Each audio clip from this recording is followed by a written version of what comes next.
네, 여러분 안녕하십니까. 이민멘토의 주식 레벨업 시간 시작해 보도록 하겠습니다. 오늘 2025년 2월 4일이고요. 2월달 시작한 지 이틀째 되는 날입니다.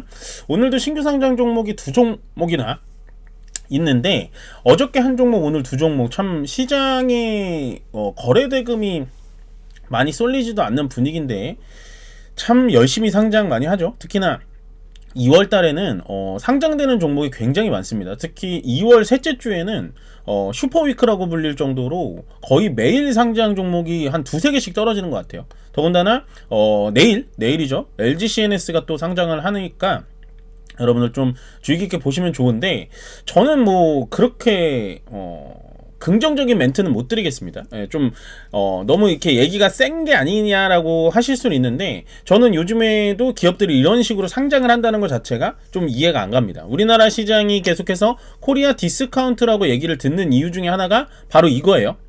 조금 실체가 없는 기업들이 상장을 하면서 시장 자체를 흐려놓는 거죠. 아니 그러면은 그 종목 안 사면 되잖아요, 이렇게 하실 수 있는데, 결국엔 상장이 되면 거래가 되거든요. 그러니까 일부의 투자자들이 들어갈 수밖에 없기 때문에 그 돈은 그냥 땅에다가 버리는 거예요. 지금 뭐 며칠 전에 나오겠지만, 제가 더본코리아 조심하셔라, 저는 백종원 사장님을 정말 존경하고 정말 좋아하는 사람이지만 더본코리아에 대해서 난 단 한 주도 살 필요가 없다라고 생각한다 라고 할 때 더본코리아 엄청나게 올라갔습니다. 그렇지만 올라가더라도 절대 보지 말자라고 말씀드렸던 이유가 바로 이런 거예요. 그 회사가 나빠서가 아니라 상장해가지고 투자자들의 돈을 받아서 더 이상 앞으로 성장할 만한 회사인가라고 생각한다면 전 아니라고 생각했던 거죠. 네. 그래서 신규 상장 종목이 역시나 많이 나오고 있고, 내일은 LG CNS 때문에 아마 시장이 조금 흔들릴 수 있는 가능성이 있으니까 여러분들 좀 주의하시는 게 좋을 것 같고요. 일단 오늘 첫 번째 종목 아이지넷입니다. 보험 소프트웨어 기업이고요. 시가총액은 오늘 한 30% 떨어져서 850억 정도 나오고 있고, 보시면 여러분들 어플리케이션 중에 보닥이라고 아십니까? 보험 닥터의 줄임말 같은데, 보닥이라고 나오는데 얘네가 뭐냐면 이 한국신용정보평가원에서 데이터를 받아와가지고 이 데이터를 가공합니다. 가공해가지고 1인 1별 개인별 최종 모델로 AI가 요거를 진단 결과 제공해주는 그 어플리케이션 만드는 게 바로 이 아이지넷입니다. 그래서 이 기업이 상장해가지고 오늘 좀 많이 떨어지고 있긴 한데요. 어쨌든 이 기업 하는 일은 제가 소개시켜 드려야 되니까, 보닥이라는 요 어플리케이션 운영하는 게 바로 이 아이지넷이라는 종목이고요. 저는 뭐 크게 좋아 보이진 않습니다. 그 다음은 PRE라는 종목입니다. 요거는 말 그대로 AI 관련된 종목으로 보시면 될 것 같고요. 보시면 시가총액 한 1450억 정도 되고, 얘네들이 이제 주로 하는 게 요게 이제 한 8, 요게 80%, 요게 한 1, 10%, 10% 이런 식으로 가니까 나머지는 크게 볼 건 없고, 요게 좀 중요하다라고 보여지거든요. 얘네들이 하는 게 뭐냐면 AI 소프트웨어 똑같아요. 보시면 데이터를 수집합니다. 어느 데이터든 쫙 수집을 해요.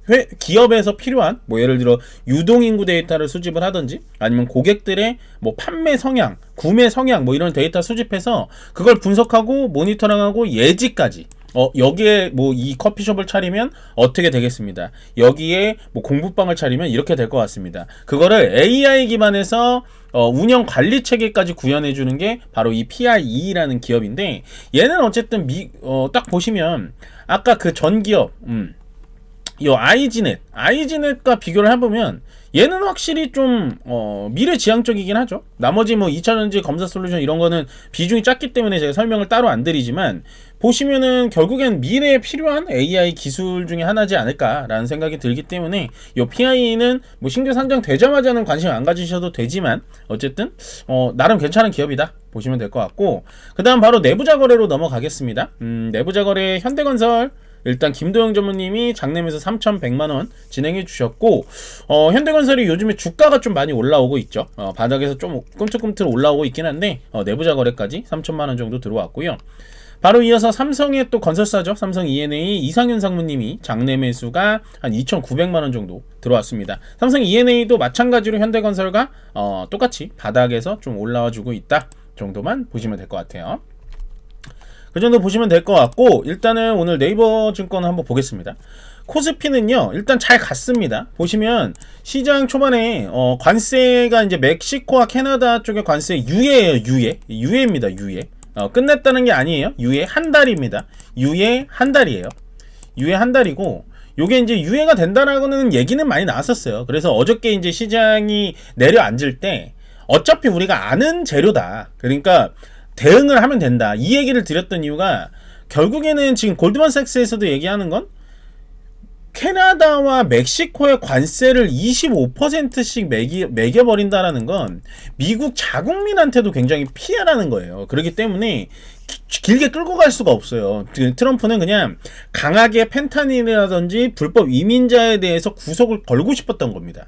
예, 그거에 대해서 얘기가 나왔던 거고, 결국에는 그게 유예가 되면서 오늘 바로 2500포인트 쭉 회복했다가 코스피는 좀 기분 나쁘게 계속해서 떨어졌죠. 예, 계속해서 떨어지다가 요 2시에 또 어떤 일이 벌어졌냐. 미국의 이제 관세가 트럼프 대통령이 서명을 해놓은 게 자동으로 이제 진행이 된 거예요. 예, 중국 관세는 풀질 않았던 거죠. 예, 캐나다, 멕시코는 25% 관세, 트럼프가 이제 일어나 있는 시간이니까 그 시간에는 이제 취소를 했고 유예를 시켰지만, 중국에 대한 10% 추가 관세는 얘는 이제 보편적인 관세예요. 전체적인 거를 다 10% 더 부과하겠다. 이 관세는 뭐 취소를 안 했죠. 중국이랑 협상을 하진 않았으니까, 시진핑과. 그래서 2시에 발효가 됐고, 예, 2시에 발효가 되자마자 중국에서 또 어떻게 했냐. 미국의 LNG와 석탄 쪽을 다시 우리도 반격하는 관세를 내미겠다 라고 하면서 전체적으로 지금 미국과 중국의 무역 전쟁이 또 격화가 되면서 주가가 퉁 하고 내려왔는데, 다시 또 왜 올라갔냐. 퉁 하고 충격 받았다가 또 이렇게 올라왔잖아요, 여러분들. 보시면 코스피도 코스피인데요. 코스피도 코스피인데 코스닥도 마찬가지예요. 코스닥도 퉁하니 2시에 이런 식으로, 퉁하니 2시에 이런 식으로 내려왔다가 다시 이렇게 올라갔거든요. 회복을 했거든요. 그 이유가 뭐냐면, 정확히 해둬야 될 건 이제 미중 간의 갈등이 지금 일어났습니다. 일어났는데 일단은 지금은 중국은 휴장이에요. 그러니까 지금 아직도 휴장이에요. 내일 개장이 됩니다. 중국은 오늘까지 휴장이에요. 그러니까 여기도 정부가 지금 쉬고 있어요. 예. 그다음 미국은 이미 지금 밤 시간이에요. 아직 아침 시간이 안 됐어요. 새벽 시간이란 말이에요. 근데 트럼프가 사인을 이미 해놓은 거에 시행명령이 자동으로 실행이 된 거죠. 그래서 이제 싸움이 됐는데, 결국에 이제 트럼프의 멘트를 또 이제 잘 살펴보셔야 돼요. 제가 트럼프가 우리가 한 번 겪어본 게 아니잖아요. 지금 두 번째 겪어보는 거기 때문에 굉장히 쉬워요. 어떻게 보면. 트럼프가 뭔 얘기를 했냐. 나 시진핑이랑 통화해볼게. 시진핑 주석이랑 통화를 해서 뭐 이것저것 얘기를 좀 해보겠다. 아마 오늘 새벽에 통화를 할 겁니다. 왜냐면 중국도 춘절이라는 영유아가 끝났으니까. 그러면 또 미국과 중국 간의 관계가 풀어지진 않겠지만, 이 관세 10%에 대해서는 그대로 진행할 확률이 여러분들 생각엔 높을까요? 아니면 낮을까요? 요거는 지금 보시면 단기적으로만 본다면 멕시코와 캐나다의 상태랑 똑같이 흘러갈 수 있는 가능성이 높다라는 거죠. 그게 바로 오늘 시장에서 얘기를 해주고 있는 거죠. 퉁하고 진짜 했네 라고 생각하니까 퉁하고 떨어졌다가 다시 이렇게 올라오는 건 결국엔 멕시코와 캐나다처럼 다시 그렇게 또 번복할 수 있겠구나. 트럼프는 그런 사람이니까 라고 생각을 해주시면 돼요. 아시겠죠? 그러니까 크게 뭐 이렇게 너무 겁먹을 필요는 없을 것 같다. 제 생각엔 크게 겁먹으실 건 없다라고 보시면 될 것 같고, 다만 오늘 아쉬운 거는 이제 코스피 같은 경우는 1.2%밖에 올라가지 못했습니다. 뭐 외국인의 수급이 들어왔다라고 하기도 민망할 정도로 600억 정도 들어왔기 때문에 외국인은 현재 우리나라 대형주에는 크게 관심이 없는 것 같아요. 근데 참 오늘 의미가 있었던 건 요겁니다. 예, 코스닥에서 외국인들이 3,600억 정도 들어왔는데, 뭐 이따가 제가 코스닥 쪽에서 외국인 수급 현황을 봐야지 알겠지만 지금은 정확하게 나온 건 없습니다만, 어쨌든 이렇게 들어왔기 때문에 전체적으로 코스닥 쪽에서 종목이 거의 다 올라갔죠. 예, 코스닥 쪽이 전체적으로 올라갔다 보시면 될 것 같고, 자, 그러면 우리가 여기서 봐야 될 건 뭐냐면, 코스피 200, 그러니까 코스피 상위 종목 중에 어떤 것들이 좀 별로 안 좋았냐. 저는 삼성바이오로직스가 갑자기 이런 식으로 빠진다는 건 조금은 오늘 이해할 수가 없었던 부분인 것 같고, 거기다 이제 현대차, 기아차가 오늘은 또 반대적인 흐름을 보여줬지만, 기아차는 어저께 많이 빠졌으니까 요 정도 됐고, 그 다음에 이제 하이닉스가 아마도, 요거 하이닉스에 대해서 궁금하신 분들이 많을 텐데, 하이닉스가 아마도 지금 이 라인을 지지를 못한다면, 이 라인 한 19만 1,000원 라인을 지지를 못한다면 16만 8천원, 17만원 정도 라인까지 내려오게 될 거다라고 말씀을 계속 드렸는데, 오히려 17만원대까지 내려오면 하이닉스는 기회라는 거죠. 요거 못 버텨주면 하이닉스는 내려옵니다. 요 갭을 이제 보통 생각하시는 건 단기간에 이 갭을 메꿀 거야 라고 생각하실 텐데, 갭이라는 거는 뭐 100% 메꾼다라는 정확한 의견이라는 건 없습니다만 지금은 오히려 하이닉스가 밑으로 떨어져 주는 게 더 좋아요. 하이닉스는 계속해서 힘이 없는 이유는 역시나 엔비디아가 올라가 주지 못하면 하이닉스는 계속해서 이 자리에서 머무르거나 밑으로 떨어져서 17만원 초반대까지 갈 수밖에 없다 정도를 생각을 해주시면 될 것 같아요. 그래서 하이닉스에 대해서 굉장히 궁금하실 분들이 많을 것 같고, 그 다음에 이제 포스코홀딩스 같은 경우가 조금 2차전지 중에서도 많이 떨어져요. 그만큼 지금 포스코 실적이 너무 안 좋습니다. 포스코 실적이 너무 안 좋아요. 왜냐면 일단 포스코를 좀 들어가 보자면요, 얘는 차트 자체가 이런 식으로 밑으로 계속해서 내림 추세였죠. 내림 추세여서 오늘 아예 꺾였죠. 그러니까 포스코는 어떻게 봐야 되냐면 2차전지 플러스 철강으로 봐야 되는 거예요. 그러니까 안 좋은 건 다 갖고 있는 거죠.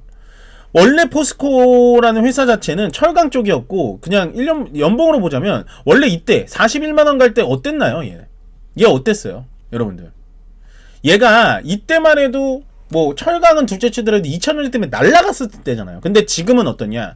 철강을 가지고 있던 2차전지를 가지고 있던 포스코홀딩스한테는 좋은 게 없습니다. 왜냐? 철강 쪽에서는 분명히 관세가 들어올 거예요.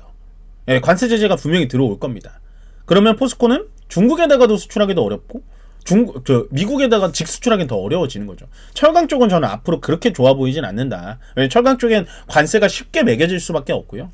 거기다 이제 포스코가 어쨌든 주식시장에서 변모를 한 건 양극재 쪽, 2차전지 쪽이기 때문에 2차전지 쪽은 지금은 정말 아픈 손가락이긴 합니다만은 아직은 쳐다보지 말자라는 의견을 계속해서 드려보고 있기 때문에요. 오늘은 코스피 상위 종목 중에 포스코가 가장 좀 아프지 않았나 라는 좀 생각이 듭니다. 계속해서 시장이 이렇게 전체적으로 올라가고 있는 와중에도 포스코홀딩스는 4% 빠졌다라는 건 원래는 시장이 진짜 부러졌으면 더 많이 빠질 수밖에 없는 그런 상황이었다라고 정리를 해드리면 될 것 같습니다. 네, 한마디로 정리를 해드리자면요, 일단 오늘 코스피 코스닥 나쁜 흐름으로 끝나진 않았고, 장 중간에 미중 간의 무역전쟁, 뭐 관세 위협 뭐 이런 게 나왔지만 시장이 금방 회복하는 거 보면 아마도 오늘 새벽에 트럼프 대통령과 시진핑 주석의 전화통화라든지 뭐 이런 커넥이 분명히 있을 것 같다라고 예측을 좀 해보면서 시장은 계속해서 조금 조심스럽게 다가가시는 게 좋습니다. 수익이 나면 빠르게 수익 실현하시는 것도 요즘 시장에 좀 맞는 것 같다라고 생각을 하면서 오늘 주식 레벨업은 여기서 마무리 짓도록 하겠습니다. 고맙습니다.